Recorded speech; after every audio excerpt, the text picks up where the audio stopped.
Hey everybody. Hey everybody.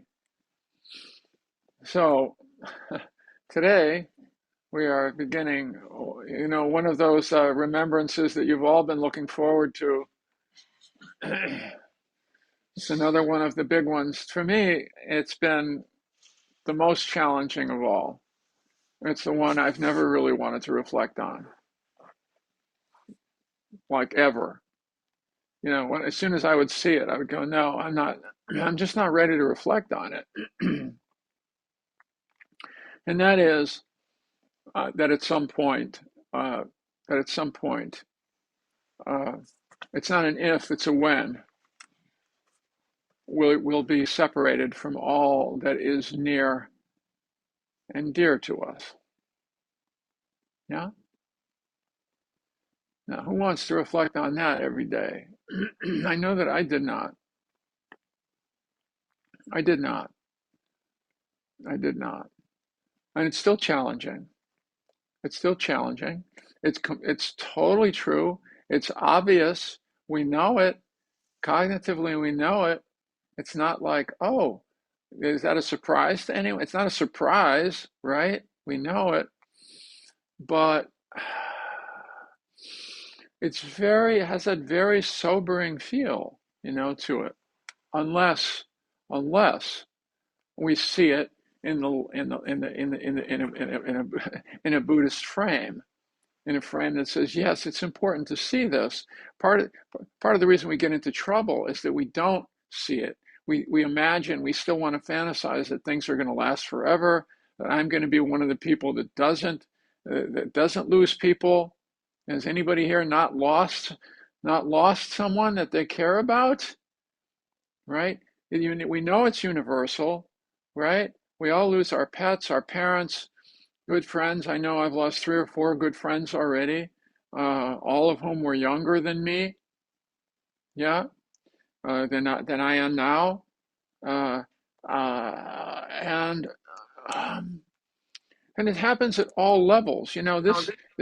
This also is. It's also relative to. I love Ajahn Chah has a wonderful quote. The glass is already broken, that everything at some point will break, will fall apart, will decay.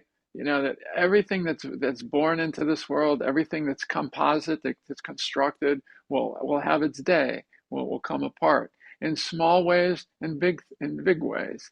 That we can't hold on really to anything. We want so much to hold on, but we can't.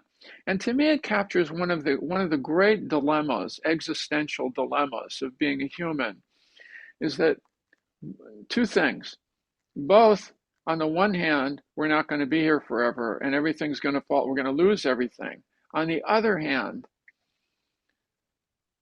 we're wired to connect, to love, to get close, to become attached to things, but to other beings in particular, you know? And why would we want to do that if we're going to lose it all anyway? Because we have to, because we're wired to do that. And it's an inescapable dilemma. We can't do anything about the fact that we're going to lose everything at some point. And we can't do anything about the fact that we are wired as pack animals, as beings with mirror neurons, to connect with each other and to get attached and to get deeply attached.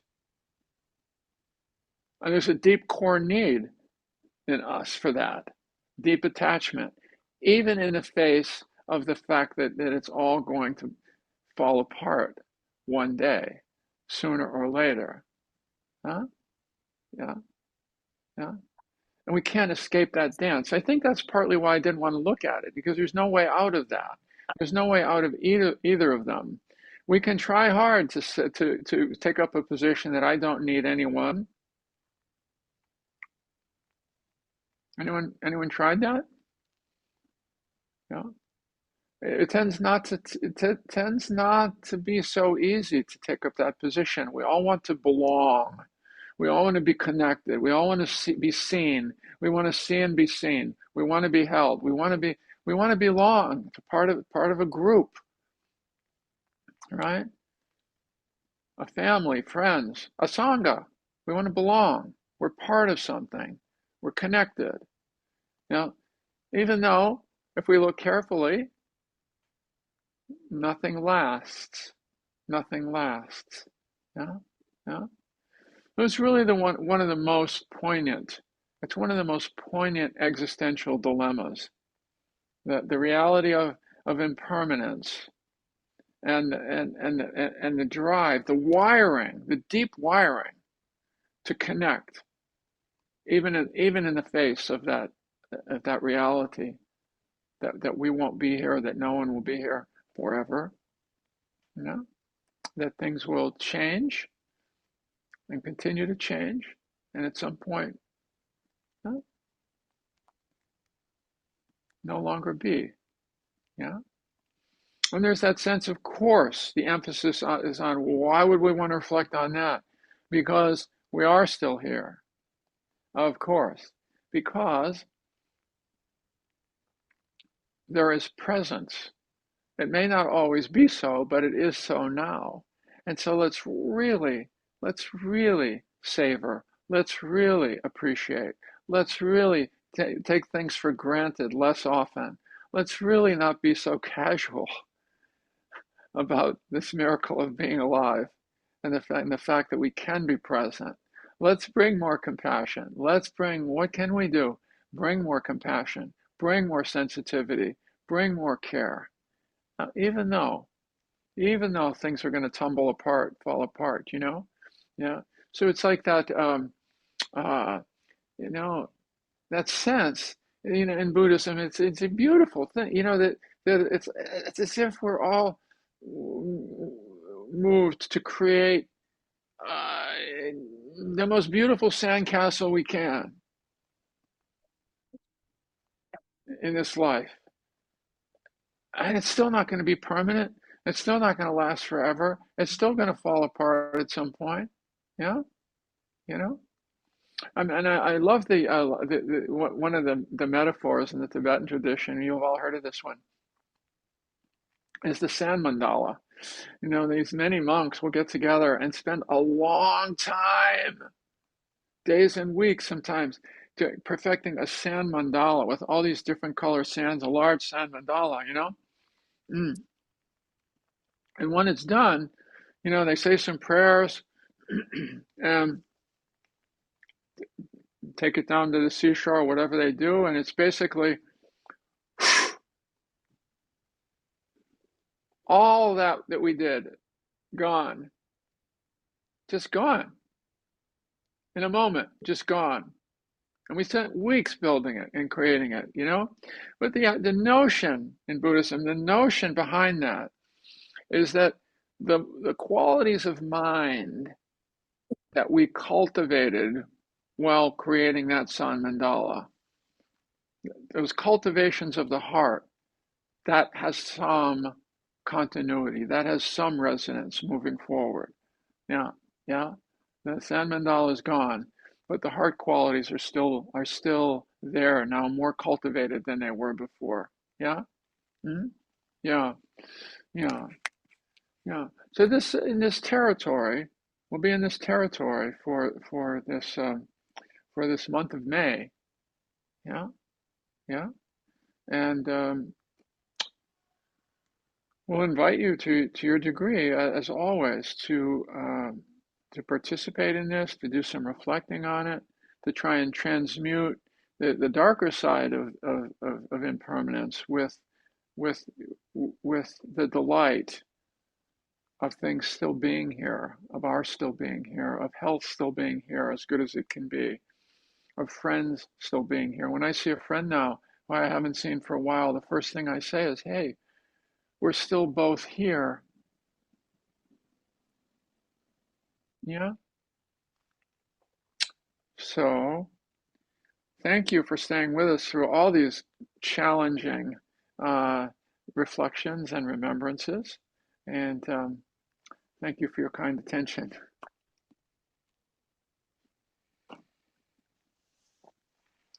So let's meditate together. Yeah. Let's meditate together and open things up a little bit.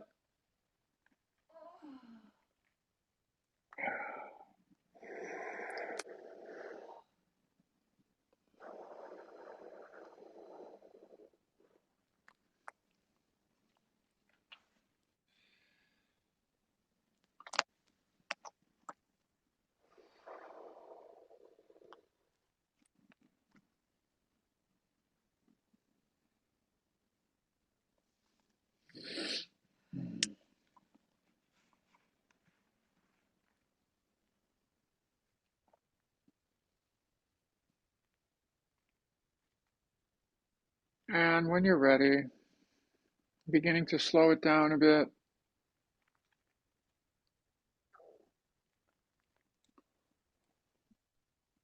Lightly closing the eyes if you're comfortable doing that.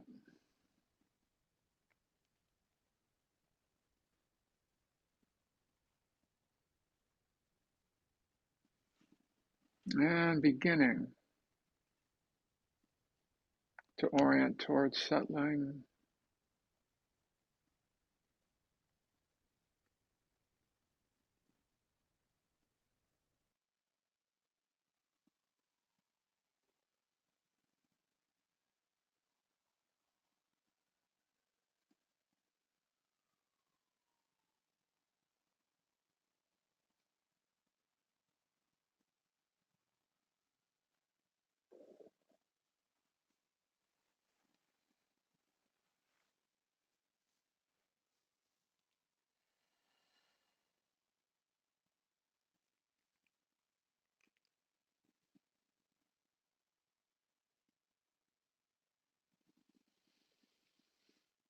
And appreciating that the breath is still here,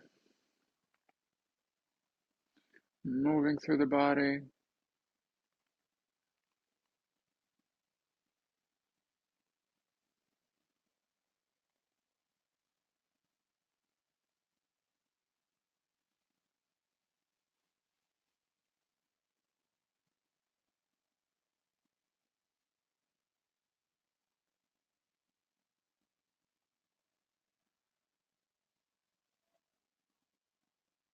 And bringing that quality of caring attention to the movement of the breath.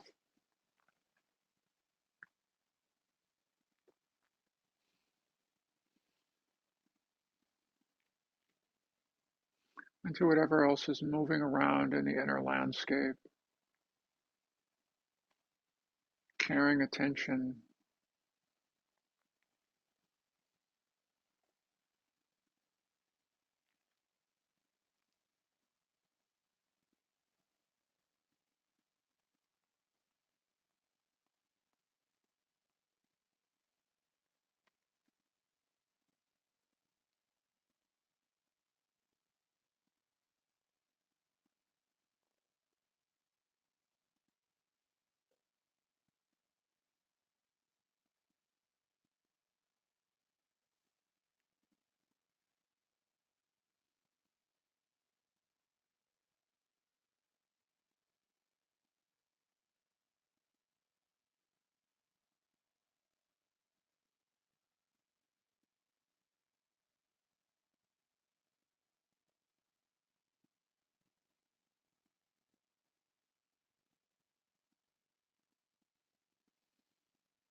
And softening, softening.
And with an attitude of welcoming whatever is moving through the landscape.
the last few minutes of the meditation.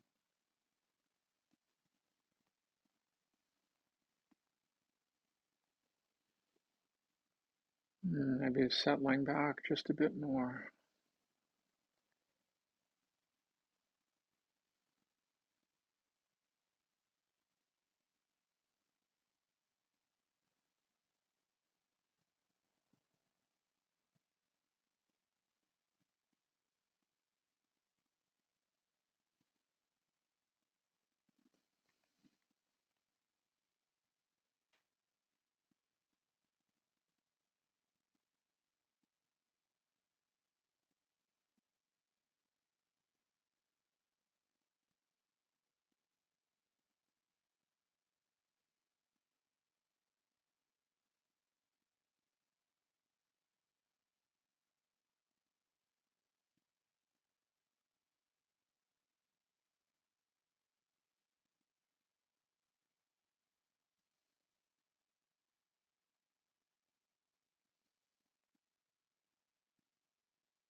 Thank you, everybody.